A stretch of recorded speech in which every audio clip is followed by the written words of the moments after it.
The Spring Grove Lions remained unbeaten last week with a 31-22 win out at Southland. Head coach Kody Moore here to recap that game. And Kody, what were your takeaways from last Friday night? Well, to be real honest with you, Darren, the number one thing I should say is hats off to Southland. They played a real tough game. I thought watching them on film that they were better than their record, and I think that's definitely the case. JJ's doing a great job out there, and he had his guys ready to play. I was a little disappointed in our energy level, I guess I would say. It kind of seemed a little bit like we were going through the motions, after the emotional win against Kingsland the week before. One of my big concerns is kind of dropping off just a little bit in our energy level. It's hard to sometimes bounce back after an emotional win like that. And I just thought we were going through the motions a little bit. We started out, we were up 18-0. The offense started okay. And then I felt like we kind of dipped after that, maybe took our foot off the gas pedal a little bit. Defensively, we struggled a little bit. They were able to move the ball through the air. Their quarterback is a talented kid. I think he's just a sophomore. So, there were some things there that they were able to get. We were able to pull it out in the end. They pulled within two there in the fourth quarter. But our guys were able to respond. Zach Brum broke off a long run there. In order to kind of put the game on ice. And then, we did make a switch there. Zach and Bryce flip-flop positions, so that was a little bit of a change. Just trying to rest Bryce's shoulder a little bit there, but I thought we did a good job responding to a little bit of adversity there with that switch. And, got to be happy with the win. So I know I sounded a little negative there, but at the end of the day, you win the ball game, you move to 7-0, and so that's a good thing. And you mentioned the switch between Zach and Bryce flip-flopping positions. How big of a asset is it to have kids with multiple skill sets like those two young men that are able to play at multiple positions for you? Yeah, that's huge.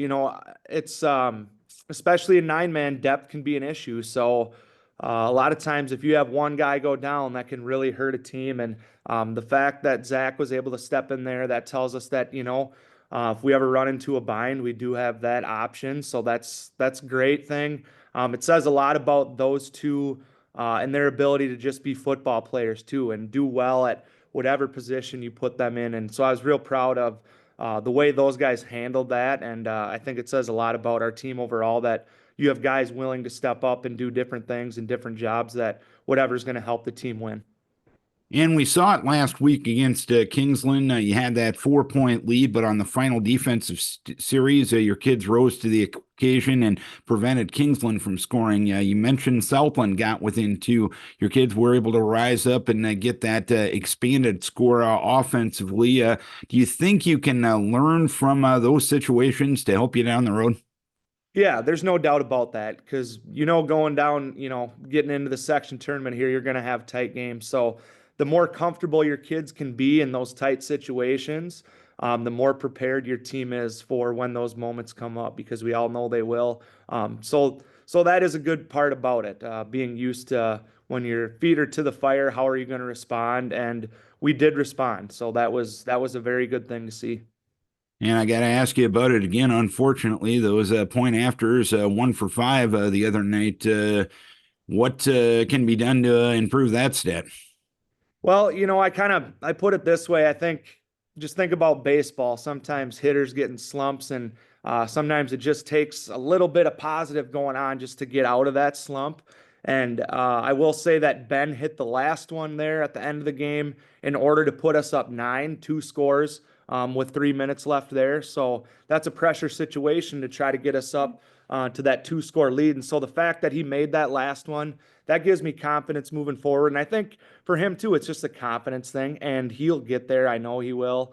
And then we did try to run one 2 point in, and we're right there. It's just one of those things we talked about at film yesterday, the mindset down on the 3 yard line and understanding getting vertical. And, 3 yards is different than having to pick up 10 in an open field. It's just a different mindset there. And more so running vertical. And I think we'll get that part figured out. And like I said, it was a good way to finish it there on Friday night. And I think that's what we expect to see here going forward. And when you have this 5 day turnaround like you do with MEA week, how is this week obviously different from a practice and a preparation standpoint?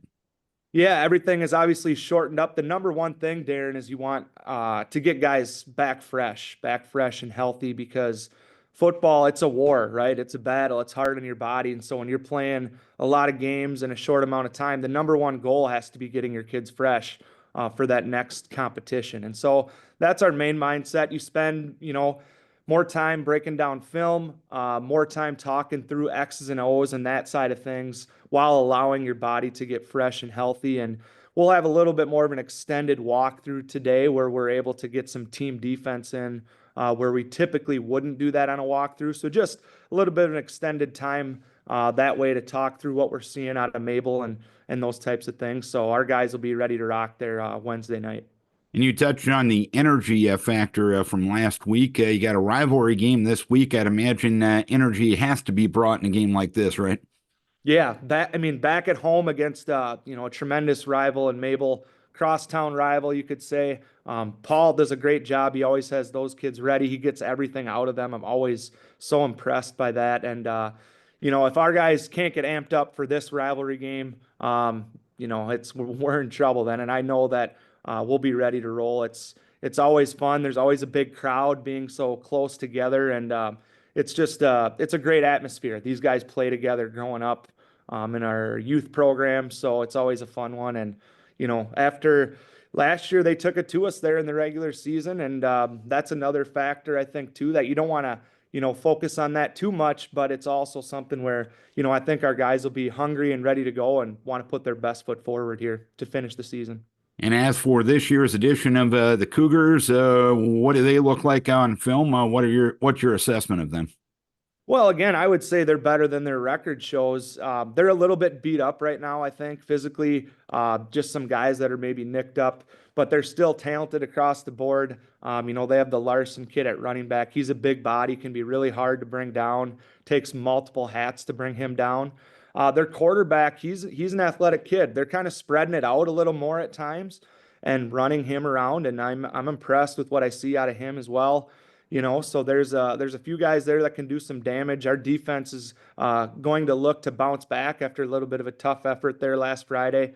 And then when they're on defense, they're fundamentally sound. They're not going to give up big plays. That's their mainstay, and so we'll have to make sure we kind of earn it, put some nice drives together, and like I said, Darren, it's going to be a fun rivalry game, and hopefully we get a good crowd and should be a fun one. All right. Hopefully it is a fun one come Wednesday night. Keep your guys healthy. We wish you best of luck. Thanks a lot, Darren. Appreciate it. Kody Moore, head coach of the Spring Grove Lions at Spring Grove and Mabel Canton Wednesday night.